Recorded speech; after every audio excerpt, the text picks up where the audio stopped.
Hi there, good morning everyone. So this morning we're going to chat with Katrina Lodge, the owner of Yoga Del Mar, in just a few minutes when she comes on, and we're going to be talking about being an entrepreneur and also finding time for self-care, which is super important. Morning! I'll leave you in suspense here for a moment. Find that elusive balance, which, sometimes is, always working towards the unattainable, should I say. Good morning. Good morning. How are you? Good. How was your class this morning? Oh, it was good. Good. I just taught melt, and I brought a roller down with me by mistake, so it's going to sit here with me while we talk. Perfect. That's a great prop. Yeah. Okay, so I'm going to just talk about your bio here briefly, and then we'll get started with some questions. So in 2014, Katrina decided to leave her corporate life in the pharmaceutical world and took over the business of Yoga Del Mar, which we're very lucky. Katrina studied exercise physiology at UC Davis and San Diego State and has been practicing yoga since the late 1990s. After living in Australia for nearly 8 years, she has returned to San Diego and completed a 200 yoga teacher training. In addition, she is certified to teach the MELT method and has recently enjoyed what MELT has added to her life. Her mission and the mission of the studio are to provide excellent and safe yoga instruction in a caring and nurturing environment to the people of San Diego. And I'll second that. I've been to your studio many times, and you do withhold that. She hopes everyone who comes to Yoga Del Mar will leave feeling relaxed and in high spirits. Yeah, I'll agree with that as well. Okay, anything you would like to add to that, Katrina? Well, it's interesting, owning a yoga studio. Coming from my background, I have kind of a mix of exercise science knowledge, and then add to that business knowledge. I used to sell pharmaceuticals, so I thought this would be kind of the perfect blend of all my different knowledge bases. And and I didn't go into owning the studio really to do a lot of teaching, so I don't teach a ton. But once I learned actually how to teach the MELT method, I started teaching that a lot more than yoga, because I have so many great yoga teachers, and I don't have very many MELT teachers. So it's more valuable for me to be teaching that. Yeah, the mind of an entrepreneur, right? Yeah, right. So what do you feel that your area of expertise is? Well, at this point, I absolutely would not say that I'm an expert in yoga. As I alluded to before, I think that my teachers at my studio are far better at teaching yoga than I am, and so I very humble yoga teacher, spoken like a true yogi. That's true. But I have been teaching MELT now for a few years, and it's something that I think a lot of people are missing in their life, and at this point, I'd say I'm more of an expert at teaching MELT than teaching yoga. But then on the other side of that, I think that, and what I wanted to touch on today, being a small business owner, I think I'm becoming more of an expert on, having a little bit of work-life balance, and running a small business without letting that completely run your life. It's hard though. And how do you prioritize that? Well, I think the hard thing, I think when a lot of people, myself included, and probably you too, go into owning a business, you think, oh, if I owned my own business, I could make my own schedule, I can do whatever I want. Or, kind of have these visions of how great it's going to be. But then the business kind of can run you in a lot of ways, and you end up thinking about it constantly, like when you're laying in bed and you're out doing other things. I mean, it permeates into every part. Right. And I often joke and say that my boss is a bitch. She makes me work on the weekends, and but clearly I'm talking about myself. But anyway, I think that what I've had to learn to do is be able to switch off from work and from the business, and add in time that for myself. And I know that sounds really great, and I know for some of us it sounds also impossible, but it's important for your sanity and doing things that enrich your life that are not necessarily related to your business. I mean, I just came back from oh, hi, Peggy. I just came back from a vacation, actually. My husband and I went to the Kentucky Derby, which was something on his bucket list. But of course, you know, I'm happy to go along. And I have to say, I really didn't answer emails. I didn't, you know, check messages. I wasn't, you know, doing all the things that I do on a regular basis because I was on vacation. I had an out of office message and all those things. And gosh, it really was a stress relief. I slept better on vacation, even though I was on a 3-hour time difference. And I came back feeling refreshed. I'm a little tired, but I came back refreshed. And I think we really have to make a point to take those breaks because your business will just infiltrate your whole life otherwise. Yeah, that's one of the biggest lessons I've learned as an entrepreneur is that the more I really carve out time for myself, replenish, do whatever I need, you know, then actually indirectly it always helps my business. And I have to sometimes remember that when I have resistance against it. I have to be like, oh, and I can't expect it to help my business or look for how it's going to help my business. I just have to surrender to the process and be like, this is what my body needs, this is what my mind needs, and just do it, you know? Yeah, exactly. So what does wellness mean to you? I've been thinking about that question, and I think, you know, everybody's sort of ultimate goal is to feel good most of the time. and the ultimate, you know, pinnacle of wellness would be to feel good most of the time. But I think that's impossible because, you know, you get colds or life. Yeah, and life, we don't sleep or whatever it is. But I think it's having balance in your life and not letting any one thing, you know, it's like having like symbiosis in your body and in the environment. You know, you can't have too much of one thing and not enough. Or in yoga, like the sthira and the sukha, you know, having that balance of good and bad and not tipping the scales too far one way or the other.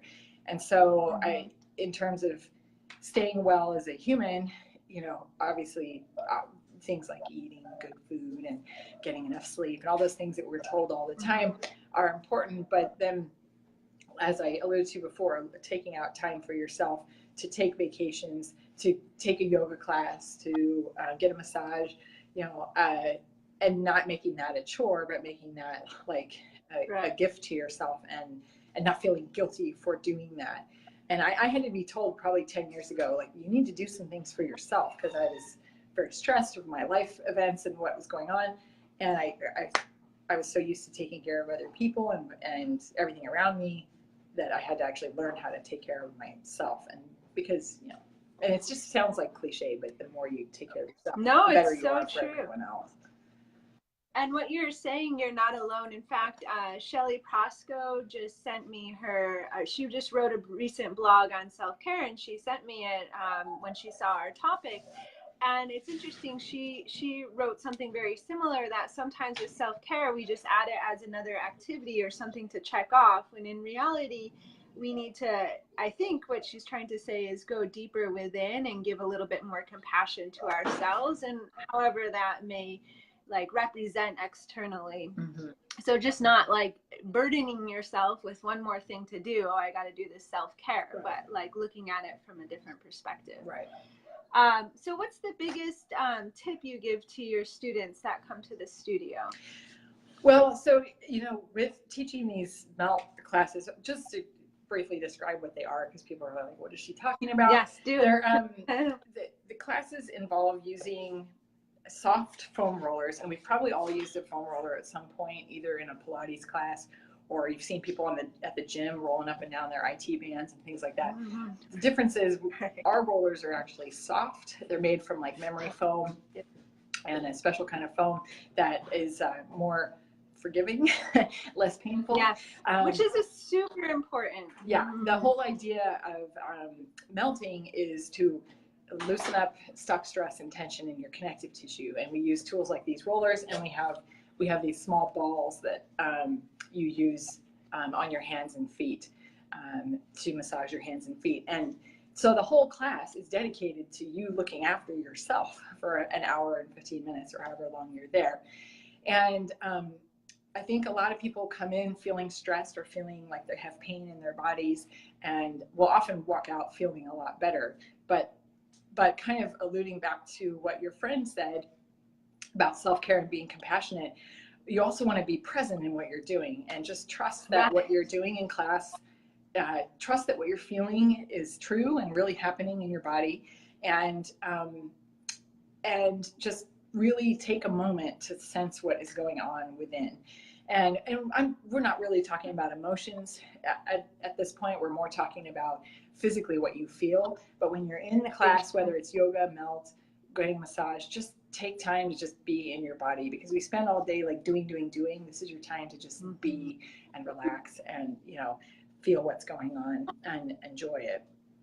And so that's like one of the big takeaways for any type of self-care thing that you're doing, is just really be there and be conscious and enjoy it. Yeah, I teach a similar thing, because ultimately to help prevent injury, to heal injury, to promote this sense of wellness within ourselves, it's learning to have that mind-body connection, which we turn off most of the day because we're too busy, right? And we need to deal with it later. So establishing that connection through a class, when we're just, you know, in a class, there's nowhere to go, we can't leave, we might as well deepen that awareness of what's going on, or even what we're feeling, and try to interpret the messages our body sends us. Yeah, it's about listening internally. And most people in our days, whether or not you're an entrepreneur or not, you're just busy and you're doing, and you don't take a moment and just stop and go, wait, how am I really feeling? We don't have time to do that, you know. So if you dedicate time to taking a yoga or melt or massage, whatever it is that you're doing, just take that time and really absorb what's going on and be there, be present. Yeah. Exactly. So how do you incorporate wellness, which is kind of part of your business model? Any other tips on how you incorporate wellness into the studio? Well, I think on a personal level, for me, and I know, you know, we were saying before, like sometimes it might feel like something just on your schedule, this self-care. But you know what? If you are someone who works a lot, scheduling it in is actually a really good way to do it. I have to do that. I have to do it. Yeah, or else I won't do it. Like if you attend classes, maybe book them in advance and put them in your calendar. If you get massages, obviously you would have to book for that. But scheduling it in, I think, really it makes it actually more likely to happen than not. But also going with what your friend said, having that compassion for yourself, that it's okay. Like if you miss a workout or a yoga class, don't get upset with yourself and just say, like, you know what, something else came up. It's okay. I will do that another day. And be kind to yourself if those things don't happen exactly as you had planned. And it's true of most of life. And I think that's one of the biggest messages I probably got from yoga as well, was having self-compassion and forgiving yourself for maybe not getting everything on your to-do list done, or not getting to your yoga class, or not, whatever it is. Don't beat yourself up about it. It's so true. Sometimes we have this black or white philosophy, and John Acuff writes this in his book, what is this? Done Better Than Perfect, or How to Finish Things. I forget the title right now. But often we talk things up to be this grand thing, and then when it doesn't perfectly work out the way that we think it should, we just scratch it off the list completely. For example, yesterday I planned to go to yoga, but then it didn't happen because of various things. So instead of skipping it completely, what I did was a home practice with some essential oils and using the yoga wall. Yes, it wasn't quite as long or maybe intensive, but I did something rather than nothing. So learning to look at the shades of gray, and so at least we're getting it done, maybe not perfect or ideal. Yeah. It's been another big lesson. So as a business owner, what's the biggest challenge you've encountered so far? Well, I would be lying if I didn't say money. and I'm sure you know what I mean, because you started your business from nothing. I mean, I took over an existing business, but I also had a second location for a while. And it's a lot of stress when you aren't maybe making the income that you were accustomed to. And that's always the risk when you go out on your own, that could happen. And so I think the biggest challenge was overcoming that like fear of there not being enough money to live or whatever. And just knowing that, if you stay focused on what you're doing and continue to work at the business, it should pay off. And there's nothing more specific I can say about that, except that like, have faith that what you're doing, you're on the right path. Especially like, I know when I started the business, I had all these like really positive signs that this should be happening. Was the right direction. Yeah, and just kind of listening to that and staying like, I know I'm doing the right thing. Like the abundance will come at some point, and don't constantly stress about it. I mean, it's hard. You have to pay your bills, and I have to pay my teachers, and all these things. But that was probably the biggest stressor that has been for me in this process, as opposed to being employed and getting a salary, that sort of thing. You froze. But yeah, when she comes back, I was just thinking about this yesterday this morning in the car, was that I'm coming up on my 3rd year of business, and I realized I'd been always waiting, well, what if this doesn't work? What's my backup plan? And going, it's growing each year, and so I need to surrender to the process of really trusting completely that abundance is going to come in many different forms. It doesn't always have to just be finances. So I'll wait a moment here and see if Katrina is able to come back on. I think her connection got severed. But if you have any stories of abundance coming, or knowing that you've been on the right path, just comment below. Or if you've tried the melt method with Katrina, comment below and share your experiences. So those of us that maybe haven't experienced the melt method have some stories to go off of, and maybe motivating each other on trying new methodologies. I really like that they have the memory foam, because often I feel the biggest mistake with people that foam roll is that they go too hard and too aggressively. And fascia is built up of many layers, and sometimes, for example, that IT band is very superficial. So if you just go right in there, you're going to blow past the more superficial layers of the IT band where the restrictions may be. So, or you can end up further injuring yourselves as well. So the nice memory foam rollers kind of take that human error a little bit out of the equation. So if Katrina's not able to come back on, I'll message her, and she'll get her contact information below. She can comment and leave it. So if you want to follow up with her for any additional questions, just comment below. Be sure to reach out her. Definitely go to the studio. It's a really beautiful studio. It's one of the studios that have been here in San Diego for a while, a true mom and pop. And her phone over-connected and she can't reconnect. That's okay. We'll put her contact info in there, and definitely head to Yoga Del Mar if you haven't already. Some of the best instructors of San Diego are there. Roger Cole is one of them. He does a lot with sleep research and restorative yoga, has some really amazing workshops and trainings, and he teaches every week there. So take advantage if you're in San Diego, hop in there, check out their schedule. So that's it for today. If you guys have any comments or questions, hi Katrina. Hey Katrina, can you leave your contact information below so everyone knows how to find Yoga Del Mar on social media and the website? And that way you guys can jump in and get a class. All right, well, have a great day. Thank you, Katrina, for showing up, and we'll just talk soon, okay? Bye, happy Wednesday.